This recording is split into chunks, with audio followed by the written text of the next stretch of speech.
ফরিদপুরের ভাঙ্গায় আসন্ন পুনর্বিনাশকে কেন্দ্র করে সোমবার দুপুর থেকে উত্তেজনা চরমে পৌঁছায়। হাজারো বিক্ষুব্ধ জনতা উপজেলা পরিষদ, নির্বাচন অফিস ও থানা ঘেরাও করে ভাঙচুর, অগ্নিসংযোগ চালায়। মাইকে ঘোষণা দিয়ে এলাকাবাসীকে রাস্তায় নামার আহ্বান জানানো হয়। ফলে একযোগে অবরোধ নেমে আসে ৬টি স্থানে। বন্ধ হয়ে যায় ঢাকা মাওয়া ভাঙ্গা এক্সপ্রেসওয়ে ও মহাসড়কের যান চলাচল। দুপুরের পর লাঠিসোঁটা ও দেশীয় অস্ত্র হাতে কয়েক হাজার জনতা মিছিল নিয়ে গোল চত্বর এলাকায় প্রবেশ করে। পুলিশ সদস্যদের লক্ষ্য করে ইট পাটকেল ছোড়া হলে আহত হন অনেকে। এক পর্যায়ে ১০-১২ জন পুলিশ সদস্য দৌড়ে আশ্রয় নেন ভাঙ্গা কেন্দ্রীয় ঈদগাহ মসজিদে।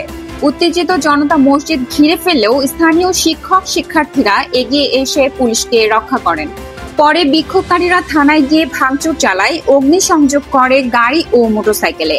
একই সঙ্গে উপজেলা পরিষদ, হাইওয়ে অফিস ও পৌর কার্যালয়ে ভাঙচুর ও অগ্নিসংযোগের ঘটনা ঘটে।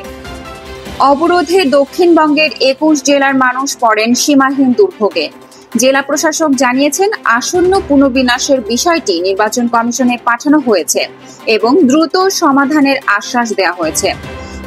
ডিসি কামরুল হাসান মোল্লা বক্তব্যে বলেন, আমরা প্রতিবেদন পাঠাচ্ছি, আশা করি ২-১ দিনের মধ্যেই একটা সমাধান হবে।